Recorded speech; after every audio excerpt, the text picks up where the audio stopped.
And when you mention no cameras in the courtroom, I mean, obviously as a reporter, like I'm all for everything should be out there. People should be able to watch everything. But I think the argument on the other side is, and we've seen this happen, you know, when something's on TV all day long, does it sort of start to influence the judicial process? I mean, you see judges start playing it up for the camera. So I think that's the worry if they start televising these things. Yeah, we could solve that the same way we could solve Major League Baseball's problem with balls and strikes, which is Futurama did this in season 2. I think it's robot judges. We need get Lambda, the AI from Google, to be the judge. Yeah. You know what I mean? Why not? Yeah. But I mean, look, if you got a hot lawyer like Johnny Depp has, let's see him in prime time. Let's go, instead of the J6 hearings in prime time, let's go that in prime time.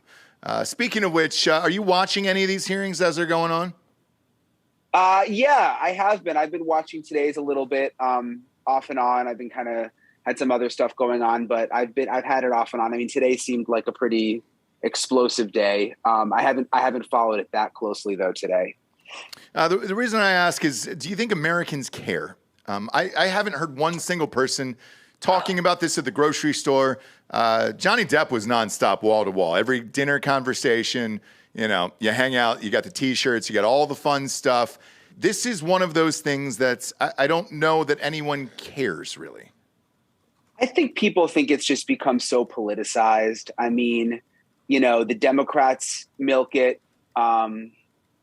The Republicans tell you it's not a big deal and that it's all political and none of it matters. And like anything, I mean, the truth is, I mean, this is kind of like, I think what you guys do on your show. I think the truth is in the middle. I mean, you have to be smart enough to watch it and, you know, take from it what you believe, the parts that you believe are important, and some of the political stuff you have to know to just throw away. I mean, like today, when you get firsthand testimony about some pretty alarming things that Trump was saying, I mean, that's probably something that you should pay attention to. You know, there are other days where you can kind of watch and think, okay, this is like, they're just out to get Trump today, you know? So I think that's how I go about most things, really. You have to go into it and kind of know, you know, what to look for, I think. Well, that's why I like a network like yours, because you guys are kind of in the middle. Now, I know CNN has a new president of their network, who's Chris Licht. Who's going to be running that. He allegedly is trying to push CNN back more towards news that is in the middle.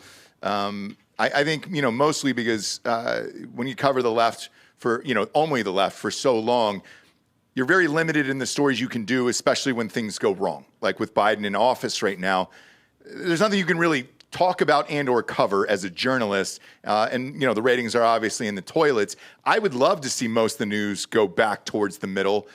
Why do you think it hasn't? So with CNN, I mean, I'm 37. I grew up watching CNN and being obsessed with CNN, like in middle and high school when it was just normal.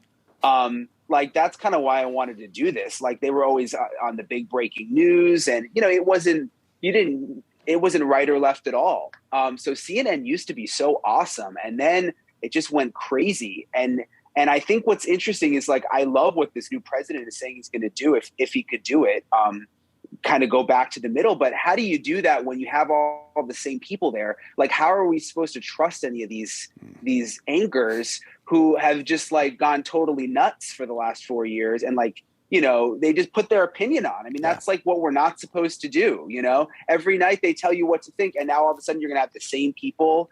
And so I'm kind of like, I'm interested to see how all of that plays out. Why did they do it? I think because it in some ways attracts viewers. I mean, people want to hear what they think and what they believe, and like they want to have their opinion backed up. So like, if you're super left, you're going to watch CNN or MSNBC, and like, it's like, oh yeah, they're telling me what I want to hear. And the same if you're super right, you're going to maybe watch Fox and have the same thing. And so like, it's kind of like an experiment what we're doing. And we're gaining more viewers. I mean, we're nowhere near CNN or Fox at this point. But it'll be interesting to see, like, we've been doing more ads and stuff, and we're trying to get attention. We're a startup. But like, do people really want, you know, in 2022, do people really want real news? Like, do they want to sometimes hear something that they don't believe themselves but might change their mind, or do they just always want to hear what they already think, in their agenda? Sure. Yeah. It's going to be kind of interesting. What do you guys think? Well, I mean, do you think people want real news? Yeah, I do, but I think you make a good point there about challenging people to challenge their own beliefs. Right? There isn't any of that. It's not if you turn Fox News on, or if you turn CNN or MSNBC on, in no way, shape, or form are they trying to convince the other side of the validity of their position. That's not in any way what's happening over there. All they're doing is, one, what you said, which is, just feeding the narrative of whichever side they're on, or it's the outrage algorithm, like the same thing that has blown up Twitter since 2015 or so. Just the angrier you make people, the more they will interact with your product for some reason. Now, I wonder, you guys... There's a couple of others that are smaller, Epic Times, but you guys are probably the largest truly neutral news agency that exists in North America, so far as I can tell. Like I know. Yeah, we're trying. You're still pretty small, but you're not as far away from CNN as you are from Fox, numbers wise, right? So you can get there. Yeah, I mean, we're growing. I mean, they market us as the fastest growing cable news network because, I mean, I've been there for a couple of years, and when we started, it was like no one really watched, and we are growing. We're nowhere near like Fox numbers or CNN at this point, but we're growing. Yeah, I mean, it'll be interesting. I hope it works. I hope people want. I hope people want real news. And sometimes we get heat because I think so much of the media is like super left. And that's sort of like their agenda that, sometimes when you do try to just play it straight and down the middle, people think that you're suddenly right leaning. And it's like, no, like, you know what I mean? Like, I think because they're so used to hearing like 90% of the news outlets are sort of left leaning that when you try to go down the middle, you're suddenly assumed to be right leaning. Sure, yeah. Yeah, I'm not sure what's going to happen with it. Well, I think we need to do what you're talking about, which is challenge people. It's not good to just have echo chambers on one side or the other, but it's also not enough. Like I think it's really important for all of us that work in media like this to realize it's not enough just to recite the information in a monotone voice and move on with your day, right? It's not enough to do that. Like there's layers to this. People need context. They need to be challenged. Yeah. They need to be challenged on their assumptions, and they need to be given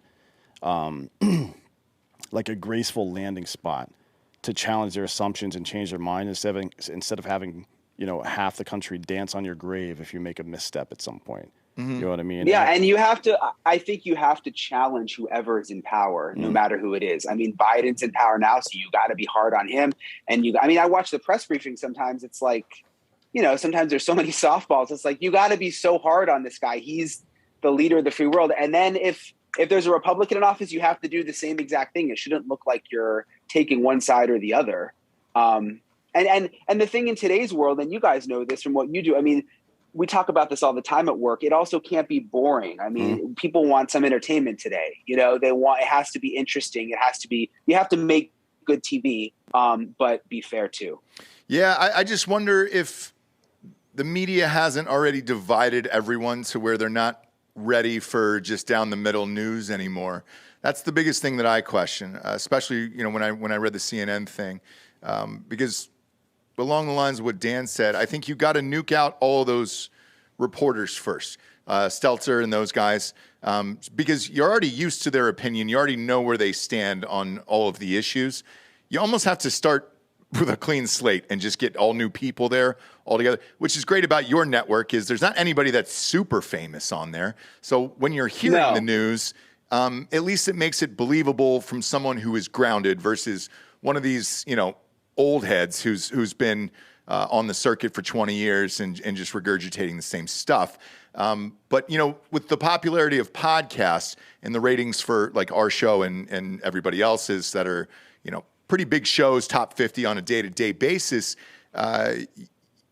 you wonder if people are just seeking out someone who thinks and sounds like them because they're not hearing it enough on television or in print media. And that's the only thing I question about, whether your channel or a new CNN or someone like that can survive. Is America just too divided where you just want to hear people that kind of agree with you? That's the only thing that I worry about. Point. Yeah, I think this is something I think about a lot too when we hear so much about America being divided, and it clearly is in a lot of ways. But I think what we're trying to appeal to is like the middle America, like these people who really aren't that divided, like the people who just, who are kind of think like you and me, like we're talking about, like they just want to have a good job and have their, kids go to a good school and people to get along and to have a nice life. And, they're not like so polarized on either end. They think, super left woke culture is crazy, but they also think like Marjorie Taylor Greene is crazy. You know what I mean? Like, yeah. I think that's like who we're really trying to go after right now.